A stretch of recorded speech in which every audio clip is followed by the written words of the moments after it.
Buen día, mi nombre es Marta Peña, yo soy docente de la Corporación Universitaria Minuto de Dios del programa Licenciatura en Educación Infantil y es para mí un placer estar en este octavo encuentro interinstitucional de semilleros de investigación. Hoy me presento con mi ponencia titulada Evaluación en perspectiva, metodologías activo-participativas centradas en el aprendizaje para escuelas rurales multigrado. Lo primero con lo que quisiera iniciar es un análisis desde la multigradualidad. ¿Y qué es esto de la multigradualidad? Es básicamente la realidad que acoge a nuestros campos y a nuestras escuelas rurales. Según el DANE, solamente el 8,4% de las instituciones educativas ubicadas en zonas rurales ofrecen educación secundaria. Así, el porcentaje restante es ocupada por escuelas rurales de carácter multigrado, escuelas en las cuales tenemos múltiples grados en una misma aula. Y esta característica es una característica común a las escuelas rurales. No significa que sea exclusiva de ellas, pero sí que es verdad que denota unas particularidades propias de la escuela rural. Pero ¿por qué funciona o se plantea este modelo multigradualidad para la ruralidad? Básicamente porque entre las causas que llevan a la implementación de dicho modelo se encuentra la necesidad de cubrir la educación rural de manera oportuna. Sabemos que Colombia es un lugar que tiene territorios realmente extensos y especialmente rurales que se centran en dificultades en relación con la precariedad en servicios vitales como agua, energía, gas y sobre todo internet y conectividad que se acentúa aún más a raíz de la pandemia del COVID-19, dejando dos características comunes en nuestras aulas, la multigradualidad y la heterogeneidad, que a su vez se relaciona con la dificultad en el ingreso, egreso y permanencia de los estudiantes. Pero desde esta perspectiva lo que nos hemos querido preguntar es cómo potencia el modelo multigradual la evaluación para el aprendizaje de niños y niñas en el sector rural. Y es que para poder comprender esto, primero vamos a ver algunos conceptos claves sobre la evaluación. Primero, la evaluación es un proceso que va más allá del aula. Es un proceso que debe ser continuo e inacabable y debe permitir reconocer los avances de los estudiantes para a su vez implementar, reforzar o suprimir contenidos con el fin de lograr un aprendizaje más efectivo, que es algo que a veces se nos dificulta dentro de nuestras aulas. Lograr que la evaluación salga de ellas.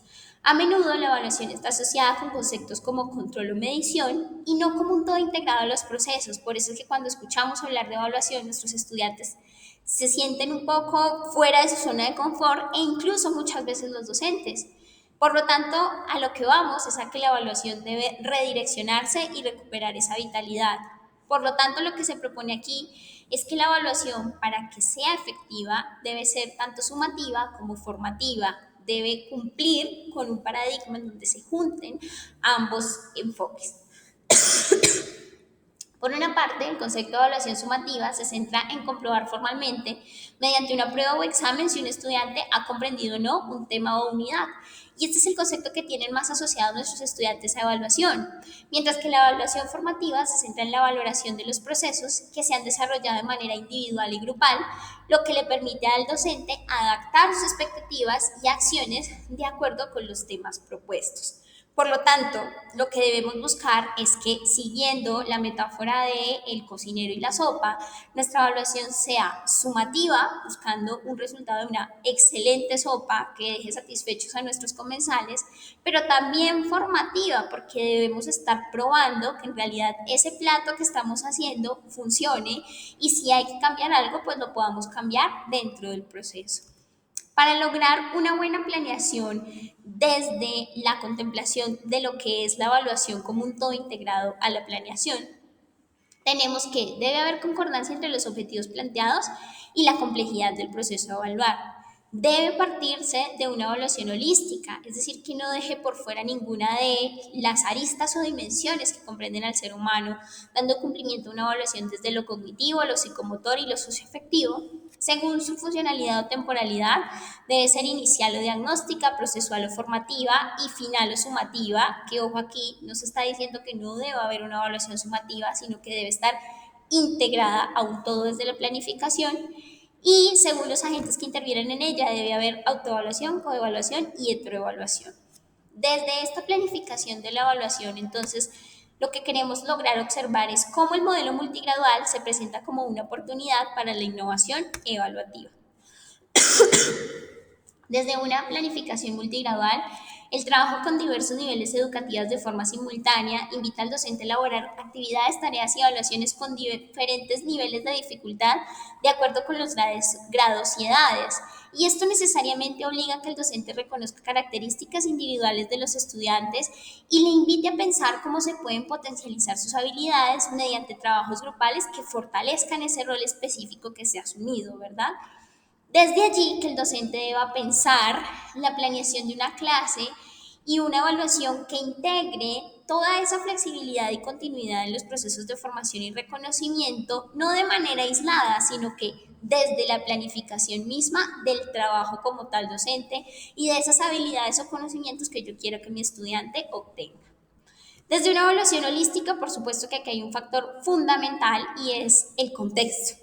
Los modelos innovadores que se enmarcan en el multigradual, especialmente para Colombia y América Latina, exigen por parte de los docentes estrategias pedagógicas y alternativas adecuadas dentro del aula. Pero ojo aquí, no solamente dentro del aula, sino que en los campos podemos hacer esto que decíamos antes que se nos dificulta tanto y es hacer que la evaluación vaya incluso más allá, fuera del aula, al potencializar desde las habilidades y desde el contexto mismo lo cognitivo, lo psicomotor y lo afectivo. Y por último, tenemos que la trayectoria académica puede significar una gran oportunidad para que el docente evalúe los procesos de enseñanza, ya que en la ruralidad tenemos que se desarrollan procesos tanto fuera del aula como dentro del aula. Por lo tanto, la evaluación da cumplimiento a una perspectiva mucho más compleja de lo que es el estudiante.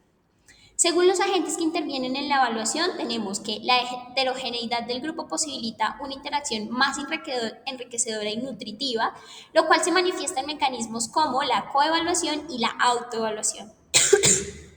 La convivencia, por su parte, es un factor vital al propiciar una mayor confianza entre los alumnos, quienes se ven abocados a procesos de autorreflexión, lo que les permite aprender conjuntamente, aprender a aprender y enseñarse mutuamente, confiando en la fiabilidad del proceso del desarrollo humano. Y por último, los estudiantes son capaces de ofrecer retroalimentaciones descriptivas a sus compañeros en los procesos de coevaluación, lo que los lleva a reconocer oportunidades de mejora tanto para sus compañeros como para sí mismos. Según su funcionalidad o temporalidad, es indiscutible que en las aulas rurales debemos hacer evaluación inicial o diagnóstica al permitirnos conocer la complejidad del grupo que tenemos y trabajar de manera colaborativa e individualizada. La formativa, por supuesto, es aquella que más se da, puesto que se permite una mayor fluidez en los grupos de trabajo heterogéneos y complejos y se puede avanzar o retroceder según el propio ritmo de aprendizaje de trabajo. Y aquí hay una estrategia que se utiliza mucho, que es el apadrinaje, ese acompañamiento que llevan unos estudiantes con otros.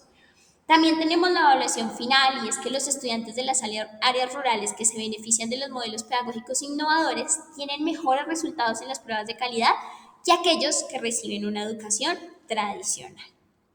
Algunas metodologías que se evocan dentro de este modelo multigradual son el aprendizaje basado en retos, el aprendizaje a través de la experiencia, el aprendizaje situado, el aprendizaje por descubrimiento. Y es que estas metodologías son importantes porque permiten precisamente planificar unos logros y unos conocimientos que van a adquirir nuestros estudiantes, pero sin dejar de lado aquellos elementos que hemos visto que son constituyentes de lo que conocemos como una evaluación efectiva que dé cumplimiento tanto a lo sumativo como a lo formativo. Y ya para finalizar, quiero dejarlos con esta frase que nos invita a repensar ese proceso de evaluación dentro de nuestras aulas rurales. Superar el modelo curricular de un aprendizaje por cursos y o por edad y centrado en los resultados supone poder recurrir a otro modelo de evaluación que incluya una gran variedad de procedimientos, instrumentos y agentes de evaluación que se adapten a distintas capacidades, niveles, intereses y posibilidades de expresión de los alumnos. Es decir, que se adapten al aula multigrado, el aula de nuestros campos, el aula multicultural, multigradual y diversa. Mil gracias y espero que nos veamos muy pronto. Gracias.